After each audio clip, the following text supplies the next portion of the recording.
Here at Maqtoberfest. Good morning, everybody. It's almost the end of October already, so I can't wait to see this thing be unveiled. If you can't hear the background, I'll show you what's going on back here. One second.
Can I get a recording too?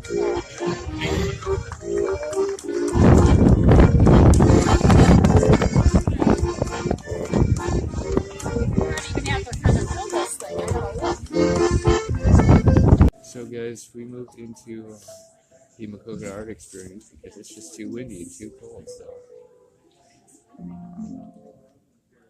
now I'm going to do a steel drum band here. I'm going to get on tape. It's just too windy and too cold to be outside today. So somebody got hurt and whatnot, so we'll see what we can do.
Thank you all for having us out here. We're the Pandalarium steel drum here. And these instruments that we're playing right now, these are steel drums. And show them how to do it. So as you can see, these are all originally started out in life as 55-gallon oil drums and have since been made to look like this. And pan tuners, the way that they go about building these instruments, this is actually the bottom of a 55-gallon oil drum. And so they cut off about fifth of the way up for this instrument. This one right here is called the tenor pan, and that generally plays the melody and improvisation. So you can see on the bottom here, they sink it in with hammers and really high heat, and then they section off each note.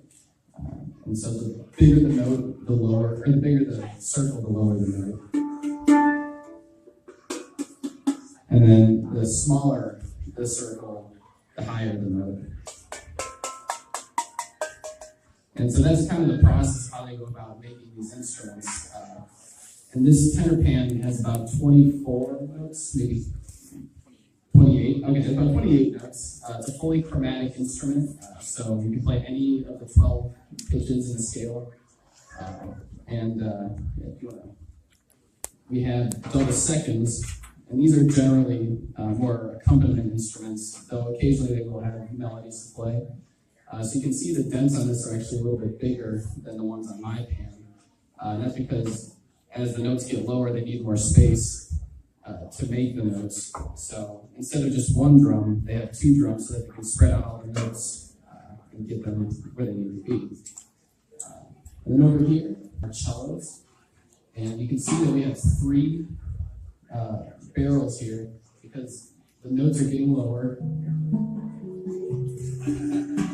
So we need more space to play them on. And you can also see that the shell is getting deeper. So for mine, this is only about a fifth of the way, but here we have a much deeper shell. So in addition to there being more pans, the shells are getting deeper too. So, and normally in a full steel band, you would see a bass player who has anywhere from 6 to 9 fully 55-gallon oil drums that he's playing 3 notes on. We don't have that for this group. So Ginny in this group is generally playing our bass lines.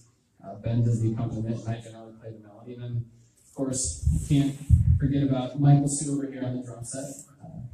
Normally the drummer is the coolest person in the band, but for what we're doing here, yeah. So we're still happy to have her around. So we're going to...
7, and that's at the same place where the steel band was. It's going to be at 7, so I'm going to have more video for you. This is probably going to be a 2-part video more likely today, because I don't know how much space my phone's going to have for it. So, probably going to be a 2-part video today. Talk to you guys in a little while. Very welcome here. I'm so glad that you're interested in this music. I often tell people that our 2 folk singers, songwriters, are something of the linchpin here. They bring a part of the traditions that we needed to cover. Oh, you can't hear me. I need to get back here. I'm so used to booming out in a classroom.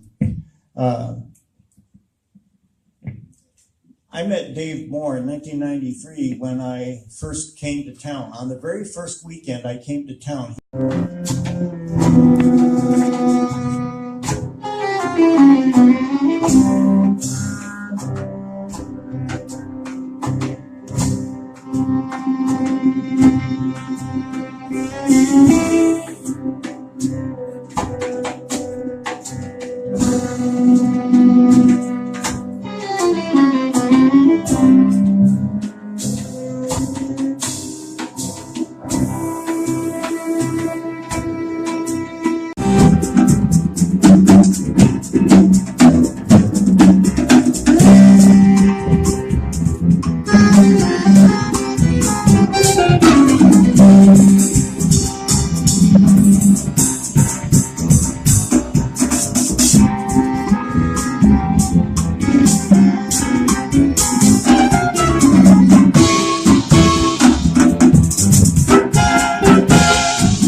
They started in Mesoamerica with the Mayans as their carry-out food of the day, much prized by warriors, hunters, and other hungry people on the go.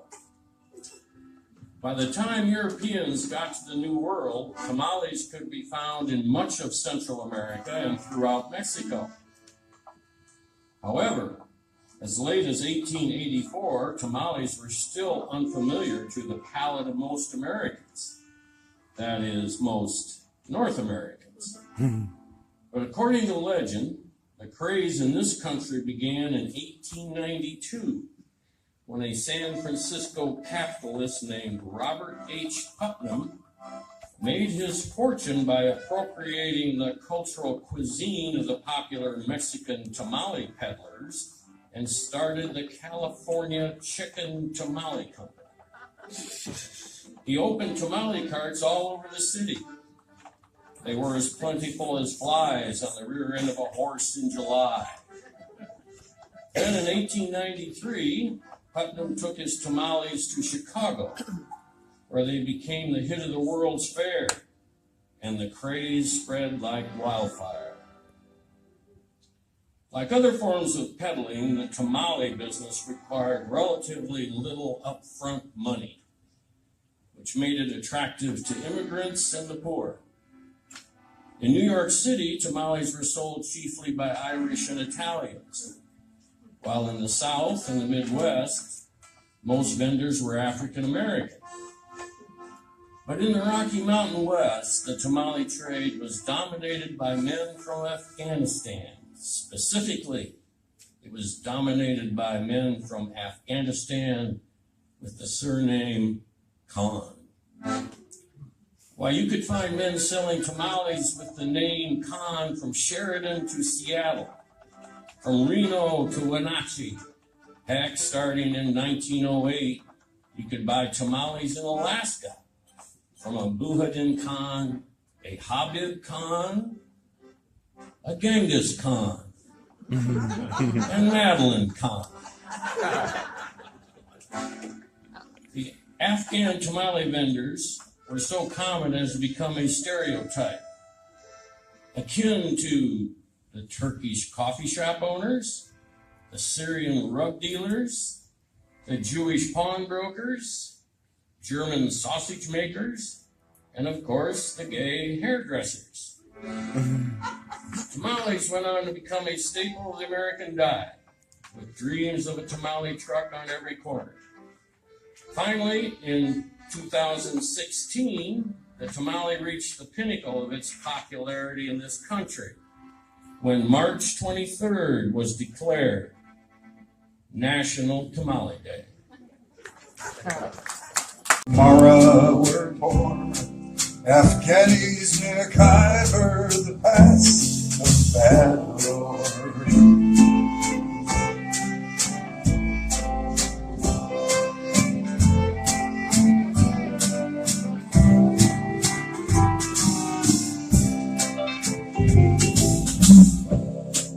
To Mexico first, some thought was his escape.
The first naturalization law in the United States was passed in 1790, 1 year into George Washington's presidency. It established that only, quote, free white persons, unquote, were eligible to become citizens, a constraint designed to exclude Native Americans and slaves. After the Civil War, that law was changed to extend eligibility to people of African descent. As a result, beginning in 1870, those petitioning for American citizenship had to be either black or white, keeping things nice and tidy. In 1855, California enacted the Greaser Act, which allowed discrimination against all persons who are commonly known as greasers or the progeny of Spanish and Native Americans. In 1882, the federal government enacted the Chinese Exclusion Act. This act excluded Chinese skilled and unskilled laborers and Chinese employed in mining from entering the country for 10 years under penalty of imprisonment and deportation. The Geary Act of 1892, besides renewing the exclusion of Chinese laborers for another 10 years, it also required Chinese already in the U.S. to carry a resident permit, a sort of internal passport that served as proof that they entered the U.S. legally and had the right to remain in the country. Failure to carry your papers, your card, at all times was punishable by deportation or a year of hard labor, as if building the nation's railroads weren't already hard enough. This brings us to the big kahuna, the Immigration Act of 1917, which established an Asiatic barred zone, a region encompassing dozens of countries from the Middle East to Melanesia, whose native citizens could not be naturalized. In theory, such laws were plenty clear. In practice, however, Asians petitioning for citizenship simply contended that they were white. The nation turned to the wisdom of our flawless judiciary. Various courts ruled, dare we say, inconsistently. Hawaiians are not white, based on scientific evidence. Mexicans are not white, based on legal precedent. The Burmese are not white, based on common knowledge. The Japanese are not white, based on legal precedent. People who are 1/4 Japanese and 3/4 white are not white, based on legal precedent. Syrians are white, based on scientific evidence. Syrians are not white, based on common knowledge. Arabs are white, based on common knowledge. Arabs are not white, again, based on common knowledge. Well, Native Americans, no, they're not white, based on nothing. So, to sort this mess out, the Supreme Court ruled on 2 cases in 1922. In the first, Ozawa versus United States, a Japanese man brought up and educated in Berkeley argued that for naturalization purposes, he was white. The court acknowledged that Ozawa's character was irreproachable and also that he had a paler complexion than many people whose whiteness went uncontested. Denied him citizenship, ruling that, quote, the words white person were meant to indicate only a person of what is popularly known as the Caucasian race, unquote. A year later, the court took up the case a Bhagat Singh Thind, an Indian man who was, as the justices reluctantly conceded, technically Caucasian, because he was from the Caucasus. However, the judges ruled that, quote, white persons, unquote, was synonymous with the word Caucasian only as that word is popularly understood. And so, of course, Bhagat was not Caucasian and denied citizenship.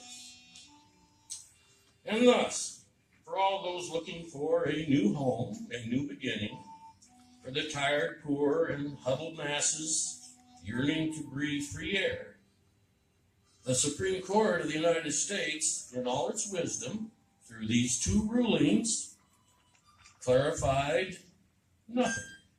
And so it goes.